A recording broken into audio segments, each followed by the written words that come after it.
நாம் இப்போது தரிசித்துக் கொண்டிருப்பது திருப்பூர் மாவட்டம் கொடுவாய் நாகநாதசுவாமி கோயில், கோவத்நாம்பிகை உடனமர் நாகநாதசுவாமி கோயில். இது கிட்டத்தட்ட 1100 ஆண்டுகள் கடந்த கோயில். 10ஆம் நூற்றாண்டிலே வீரநாராயணன், 11, 12ஆம் நூற்றாண்டிலே வாழ்ந்த சுந்தரபாண்டியன், வீரபாண்டியன், 13ஆம் நூற்றாண்டிலே வாழ்ந்த ஹொய்சால மன்னர்கள், அதன் பின்னால் வாழ்ந்த விஜயநகர மன்னர்கள், மைசூர் உடையார்கள் மற்றும் திருமலை நாயக்கர் வம்சத்தைச் சேர்ந்த மதுரை நாயக்கர்கள் ஆக எண்ணற்ற மன்னர்களால் போற்றி பாராட்டப்பட்டு வழிபடப்பட்ட கோயில் இது. நாகதோஷம் கழிக்கும் கோயிலாக ஒரு காலத்தில் இடம்பெற்றது. அதனாலேயே மூலவருக்கு நாகநாதர் என்று பெயர். காலம் கடந்து நிற்கும் இந்த நாகநாதர் மிக அற்புதமான சிற்ப களஞ்சியம் என்றே சொல்லலாம். கோயில் முன் மண்டபம், உள் மண்டபம், வெளி மண்டபம், திருச்சுற்று எல்லாவற்றுக்கும் மேலாக கோயிலினுடைய பின்பகுதியில் 10ஆம் நூற்றாண்டைச் சேர்ந்த செவ்வையினுடைய சிற்பம். ஜேஷ்டாதேவி தன் மகன் குளிகனோடும் மகள் மாந்தியோடும் இருக்கின்ற 2 சிற்பங்கள், மிக அரிதான சிற்பங்கள் இந்த கோயிலில் இடம்பெறுகின்றன. வாருங்கள் காணலாம். நந்தி கோயிலின் முன்பக்கம் இருக்கின்ற நந்தியானது 10ஆம் நூற்றாண்டைச் சேர்ந்த நந்தி. பச்சை கல்லால் ஆன நந்தி, பச்சை மாவுக்கல்லால் ஆன நந்தி. இந்த பச்சை மாவுக்களின் சிறப்பு, இதனுடைய பால் அபிஷேகம் செய்து எடுக்கின்ற பொழுது கருப்பை கோளாறை நீக்குவதற்காகவே பச்சை மாவுக்கல்லால் இந்த நந்தியானது அமைக்கப்பட்டிருக்கின்றது. அதன் எதிரே மண்டபத்தில் கஜலட்சுமி உருவம் செதுக்கப்பட்டுள்ளது. அருகே நாகங்களும் கீரியும் இடம்பெறுகின்ற சிற்பத்தை காணலாம். பன்றியின் சின்னம், பன்றி வேட்டையாடும் சின்னம் இங்கே இடம்பெற்றுள்ளது. ஒரு காலத்தில் விவசாய பூமியாக இருந்த அந்த பகுதியிலே காட்டு பன்றிகள் அதிகம். எனவே அவற்றை வேட்டையாடும் ஒரு வீரனுடைய வாழ்க்கையை சித்தரிக்கின்ற அமைப்பதாக இந்த சிற்பம் அமைகின்றது. பன்றிகளிலிருந்து விவசாயிகளை காப்பாற்றி இறந்தாலோ அல்லது அவர்களை பாதுகாப்பதற்கு நினைவாகவோ அந்த வீர சின்னமானது இந்த கோயிலில் இடம்பெற்றது. குதிரையின் மேல் அமர்ந்த வீரன் பன்றியை குத்துகின்ற காட்சியை இங்கே காணலாம். நிறைய இடங்களில் சித்தர்கள் மற்றும் முனிவர்களுடைய சிற்பங்கள் இடம்பெறுகின்றன. இங்கே ஒரு சிற்பம் இடம்பெறுகிறது பாருங்கள்.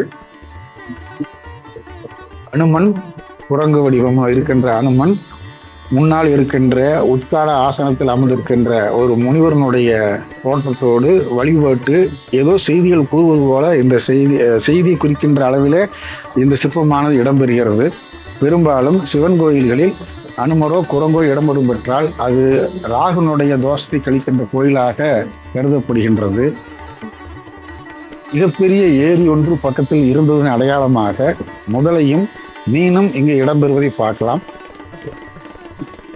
ஒற்றை கீழ்கள் அதிகமாக எந்த கோயில் இடம்பெறுகிறதோ அது அருகிலே வளமை மிகுந்த நீர்நிலைகள் இருப்பதன் அடையாளமாக அது இடம்பெறும். நிலையானது தட்சிணாமூர்த்தியின் வடிவம். இது கிட்டத்தட்ட 800 ஆண்டுகள் பழமையான தட்சிணாமூர்த்தி. தெற்கு நோக்கி இருக்கின்ற முயலகனை மிதித்து அருகிலேயே சனகாதி முனிவர்கள் இடம்பெற மோன நிலையில் உட்கட ஆசனத்தில் அமர்ந்து இருக்கின்றார். அவருக்கு மேல் கல்லால மரம் காட்டப்பட்டிருக்கின்றது. ஓம் தட்சிணாமூர்த்தியாய நமக. தெய்வங்கள் உக்கரமாக இருக்கின்ற கோயில்களிலே இப்படி சுற்றிலும் நீர்நிலையை அமைத்து அதன் மீது கோயிலை கட்டி சாமியினுடைய உக்கரத்தை தணிப்பது போல பல கோயில்கள் பாண்டியர்கள் அமைத்திருக்கிறார்கள். அவற்றில் ஒன்றுதான் நாம் காணுகின்ற இந்த கொடுவாய் நாகநாதசாமி கோயில். 12ஆம் நூற்றாண்டை சேர்ந்த கல்வெட்டுக்கள், வீரபாண்டியன், சுந்தரபாண்டியன் ஆகியோரது செயல்பாடுகள் மற்றும் இந்த கோயிலுக்கு செய்த நிலதானங்கள், கோயில் வழிபாட்டு முறைகள், முன்மண்டபம் கட்டியது, திருப்பணிகள், கோயிலுக்கு செய்ய வேண்டிய நெய்வேத்தியங்கள், அவற்றுக்கான அமுது படைகளுக்கான உணவு முறைகள், அதுபோல அது விநியோகம் செய்கின்ற முறைகள், அவற்றுக்கான நிலம் மற்றும் நெல் ஆகியவற்றை குறிக்கின்ற கல்வெட்டுக்கள், தானம் கொடுத்த கல்வெட்டுக்களாக இந்த கோயில்களில் கிட்டத்தட்ட 16 கல்வெட்டுக்கள் இந்த அடிப்பகுதியில் அதிர்ஷ்டான பகுதியில் இடம்பெறுகின்றன. அதாவது இந்த கொடுவாய் ஊரானது வணிக பெருவழியில் அமைந்ததன் அடையாளமாக 500வர் கண்ணர் என்கின்ற 500வர் சேர்ந்த வியாபாரிகள் தாங்கள் தங்கியிருந்த கோயில்களில் அங்கே இருக்கின்ற தெய்வத்தை பாதுகாக்கின்ற வகையிலேயும் மற்றும் தங்கி இளைப்பாரி செல்வதும் அங்கே தங்களுடைய வாணியத்தை பெருக்கிக் கொள்ள அங்கிருக்கின்ற கோயில்களே தங்களால் முடிந்த அளவிற்கு அந்த கோயிலுக்கு உதவி செய்வதையும் நிறைய கல்வெட்டுகள் காட்டுகின்றன. அவர்கள் வணங்கிய அந்த வழி தெய்வமாக ஐயனாரை வழிபட்டார்கள். அவர்களுக்கு சாஸ்தா என்று பெயர். அந்த வகையிலே சாஸ்தாவாக பூரணை புஷ்கனரையோடு இந்த சிற்பம் இடம்பெறுகிறது. வரலாற்று சின்னம் இது. முன்பக்கம் யானையினுடைய முக அமைப்பும் வாழ்பக்கம் மீனுடைய அமைப்பும் கொண்டதுதான் பொய்சால மன்னனுடைய அடையாள சின்னம். இதை கொங்கு நாட்டு பகுதியில் அதிகமாக பார்க்கலாம். அருகிலேயே கோட்டு வடிவத்தில் அமர்ந்திருக்கின்ற வாலி சுக்ரீவன் என்று பிற்காலத்தில் வழங்குவார்கள். இது ராகுகேதுவின் அடையாளமாக 2 குரங்குகள் இணைந்திருக்கின்ற அந்த காட்சி காணப்படுகிறது. எந்த கோயில்களெல்லாம் இந்த இரட்டை குரங்குகள் இடம்பெறுகிறதோ அதை ராகுகேதுவின் அடையாள சின்னமாக வழிபடப்பட்டதை இந்த சிற்பங்களும் நமக்கு எடுத்து காட்டுகின்றன. இந்த கோயிலை சுற்றி நிறைய முனிவர்களுடைய சிற்பங்கள் காணப்படுகின்றன. அவற்றில் ஒன்றுதான் இங்கேயும் இடம்பெறுகின்றது. சித்தர்களும் முனிவர்களும் யாகம் நடத்தி யோக நிலையில் இருந்த கோயில் இது. இங்கே நாம் பார்ப்பது பாம்பாட்டியும் நாகமும். நாகம் வழிபட்டதன் அடையாளமாக, சுயம்புவாக புற்று இருந்ததன் அடையாள சின்னமாக பாம்பாட்டி ஒருவன் நாகனை மயக்குகின்ற அந்த காட்சி இடம்பெறுகிறது. அருகே இந்த காட்டுப்பகுதியில் அதிகமாக புலிகள் இருந்தபோது ஊருக்குள் புகுந்த புலியை வேட்டையாடுகின்ற அந்த புலியை கொன்று ஊர் மக்களை காத்ததன் அடையாளமாக புலியினால் கடிக்கப்பட்டு இறந்து போன வீரனின் நினைவு சின்னமாக நடுகள் சிற்பம் போல கோயிலை மலைத்துக்கிறார்கள். இது புலிக்குட்டி பட்டான்கள் என்று பெயர் வரலாற்று. இங்கே நாம் பார்த்து கொண்டிருப்பது வன்னி மரத்தடியில் இருக்கின்ற விநாயகர். சாதாரணமாக கேது தோஷம் உள்ளவர்கள் இந்த வன்னி மரத்தடியில் இருந்த விநாயகர் அருகிலேயே நாகர்களை பிரதிஷ்டை செய்து தங்களுடைய நாகதோஷம் போக்குவதற்காக ஒரு காலத்தில் மிகச்சிறந்த வழிபாடு செய்திருந்த அடையாளமாகத்தான் இங்கே எண்ணற்ற நாகங்கள் இந்த வன்னி மரத்தடியில் இடம்பெற்றிருக்கின்றன. அது மட்டும் இல்லாமல் வன்னி மரத்தடி இருக்கின்ற விநாயகருக்கு அரிசி மாவினால் நிறைய தானம் செய்கின்ற வழக்கம் இருந்தது. அந்த வன்னி மரத்தடியை சுற்றி விநாயகரை வழிபட்டு விநாயகருக்கு அரிசி மாவினை சுற்றியும் தூவினால் கேது தோஷம் போகும் என்பது நம்முடைய முன்னோர்களுடைய கொள்கையாக இருந்த அடையாளமாக நிறைய நாகங்கள் இந்த வன்னி மரத்தடி சுற்றி பிரதர்சிப்பதை நீங்கள் பார்த்து கொண்டிருக்கிறீர்கள். சுயம்புவாக அமைந்திருக்கின்ற புற்று இதுதான் இந்த கோயிலினுடைய பழமையை காப்பாற்றுகின்ற அடையாளமாக காட்டப்படுகின்றது. நாகதோஷம் உள்ளவர்கள் இந்த புற்றுக்கு மஞ்சளும் குங்குமமும் இட்டு வழிபட்டு சுற்றி வந்து தங்களுடைய தோஷம் போக்குவதற்காக அம்பிகையை வேண்டிக் கொள்கிறார்கள். அருகிலேயே தடாகத்தில் சரஸ்வதியும் பார்வதியும் இவனும் சுதை சிற்பங்களாக காட்டப்படுகின்றார்கள். அருகிலேயே கோவர்த்தனாம்பிகை என சொல்லக்கூடிய தாயாருடைய சன்னிதானது தனியாக இடம்பெறுகிறது. தாயாருக்கு தனி நந்தி, தனி மண்டபம், தனி கருவறையாக மிகச் சிறப்பாக இடம்பெறுகிறது. இதுவும் 10ஆம் நூற்றாண்டு மற்றும் 12ஆம் நூற்றாண்டை சேர்ந்த மன்னர்களால் வழிபடப்பட்ட சன்னதியாக அமைந்திருக்கின்றது. இதனுடைய சுற்றுப்பகுதியிலே பார்ப்போமானால் கோவர்த்தனாம்பிகை மதில் இருக்கின்ற மீனாட்சி போன்ற 2 கைகளை கொண்டவளாக அமைந்திருக்கின்றாள். கோ என்றால் பசு, கோவர்த்தனாம்பி என்பது காமதேனுவாகிய பசு வழிபட்ட தெய்வம் என்கின்ற அமைப்பிலே இது காட்டப்படுகிறது. கல்வரிகளால் ஆன பழைய நிலைக்கால்கள் இடம்பெறுகின்றன. இதன் காலமும் சுமார் 800 ஆண்டுகளுக்கு முற்பட்டதாக கூறலாம். தாயாருடைய சன்னதியிலேயும் இரட்டை நாகங்கள் இருப்பதை நீங்கள் இப்போது பார்க்கலாம். இரட்டை நாகங்கள் ராகுகேதுவின் அடையாளமாக காட்டப்படுகின்றன. பின்னி பிணைந்த நிலையில் இருக்கின்றன. அதாவது காலசர்பதோஷம் உள்ளவர்களுக்கு எல்லா கிரகங்களும் ராகுகேதுக்குள் அடங்கிவிடும். அவர்களுடைய செயல்பாடுகள் அத்தனையும் ராகுகேதுகளை கட்டுப்படுத்துவதுதான் அந்த ராகுகேது தோஷத்தினுடைய குறைபாடு. அந்த தோஷத்தை போக்குவதற்காகவே இந்த தாயாரை வழிகின்ற வழக்கம் ஒரு காலத்தில் இருந்ததை நினைவூட்டுவதாக இந்த சிற்பங்கள் இடம்பெறுகின்றன. அருகிலேயே பாண்டிய மன்னர்களுடைய அழகு மிகுந்த மாடமாக இந்த மகுட ஜாடியானது இடம்பெறுகின்றது. மிக அற்புதமான வடிவமைப்பு. இது 12ஆம் நூற்றாண்டை சேர்ந்த வடிவமைப்பு. திருமண தடை இருந்தால் இந்த மாப்பிள்ளை விநாயகரை வழிபட அவர்களுக்கு திருமணம் விரைவில் கைகூடும் என்பது இங்கு இருக்கின்ற மக்களினுடைய நம்பிக்கையாக அமர்ந்திருக்கின்றது. இந்த கோயிலின் தலமரமாக நந்தவனத்தில் இடம்பெறுகின்ற மரங்கள் மிகப்பெரிய மரங்கள் 2. ஒன்று வில்வம், மற்றொன்று மகிழ மரம். மகிழ மரம் இருந்தால் அது மிகச்சிறந்த ராகுகேது பரிகார கோயிலாக இருப்பதை தமிழ்நாடு முழுக்க நீங்கள் பார்க்கலாம். தாயார் சன்னதியிலேயே வடக்கு பக்கம் உள்ள சுவரில் இந்த ஒரு அரிய சிற்பத்தை காணலாம். காளை மாடு ஒன்று அமைதியாக மூலவரை வழிபடுகின்ற நிலை. அதாவது கோய் என்றால் பசு, பசுவாகிய தாயார் சிவனை வழிபடுகின்றதுக்கு அடையாளமாக இந்த சின்னமானது இந்த இடத்தில் இடம்பெறுகிறது. இந்த முன்னால் இருக்கின்ற மண்டபத்தில் நிறைய சின்னங்கள் இடம்பெறுகின்றன. ரிஷியில் ஒருவர் தன்னுடைய கைகளில் கமண்டலத்தை வைத்திருக்கின்றார். மறுபக்கம் பெண் தன்னுடைய உறுப்பை காட்டிக்கொண்டு அமர்ந்திருக்கின்ற நிலை காட்டப்படுகின்றது. அதாவது காமத்தை அடக்கி வெளியே வர வேண்டுமானால் அவருடைய ஜாதகத்தில் ராகு கேதுகள் நல்ல நிலையில் இருக்க வேண்டும்.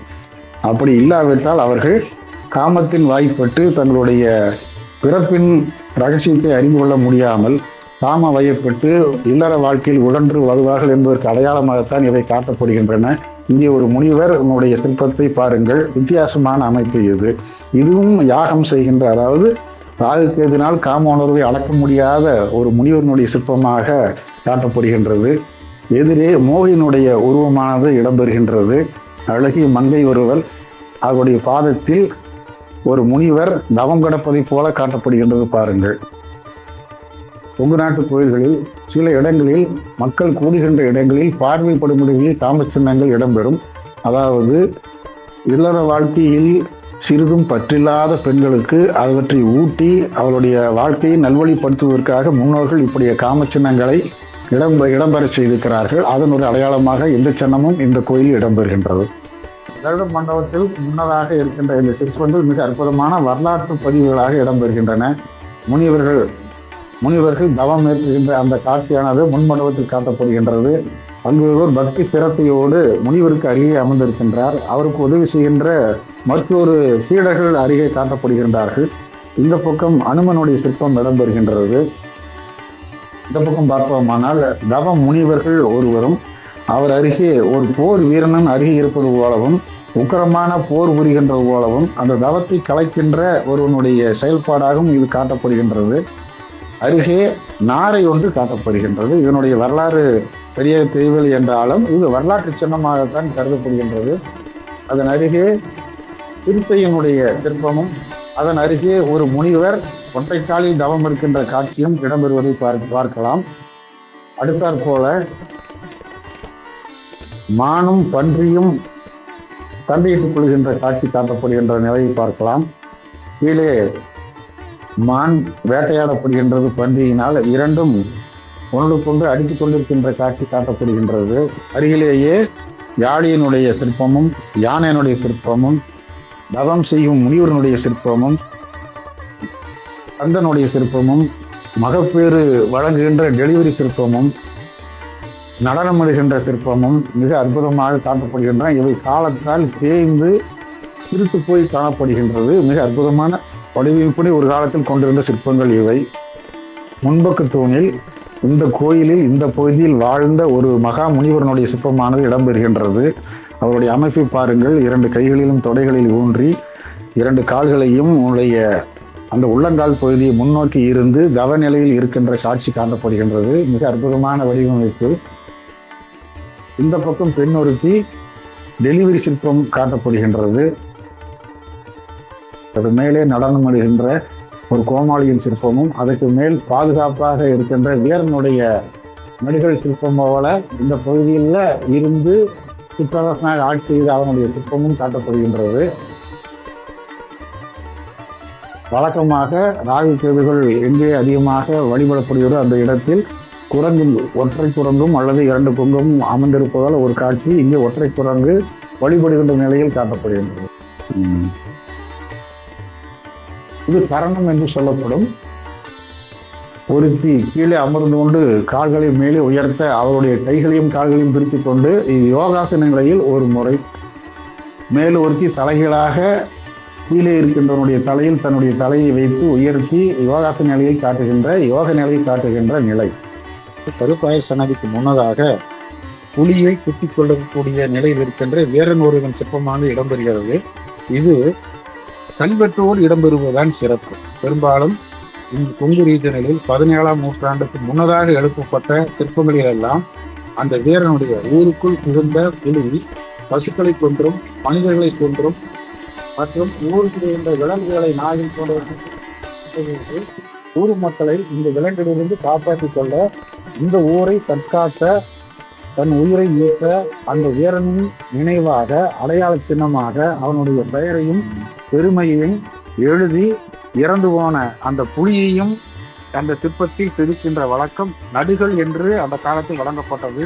தொல்காப்பியர் காலத்திலிருந்தே இந்த நடுகள் வழிபாடு இருந்ததை அதிகமாக நாம் பார்க்க முடியும். தமிழகம் முழுக்க கிட்டத்தட்ட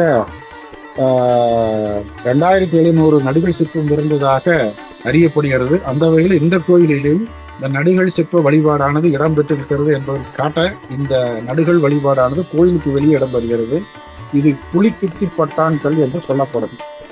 இந்த கொடிக்கம்பமானது கூம்பு வடிவில அமைந்திருக்கிறது. நிறைய இடங்களில் 16 பட்டை 36 பட்டை நறுடு கம்பங்கள் தான் இடம்பெறும். இது தீபஸ்தம்பம் என்று வழங்கப்படும். மேலே கார்த்திகை மாதத்தில் தீபங்கள் ஏற்றுகின்ற அளவு உண்டு. இதனுடைய அடிப்பகுதி 4 புறமும் வெவ்வேறு சின்னங்கள் இடம்பெறும். இங்கே முன்னால் இருப்பது நந்தி, அதிகார நந்தி என்று வழங்கப்படுகின்ற நந்தி இடம்பெறுகிறார்.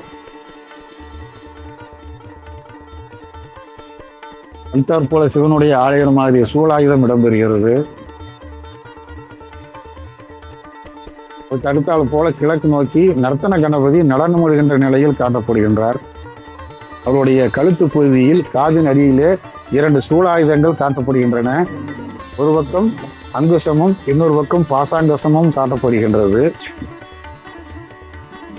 மற்றொரு புறம் காமதேனு, கற்பக விருட்சத்தின் கீழ் காமதேனுவானது சிவலிங்கத்தை வழிபடுகின்ற கொங்கு நாட்டு மரபுடைய சிற்பமும் இந்த கோயிலிலும் இடம்பெறுவது இயற்கையாக அமைகின்றது.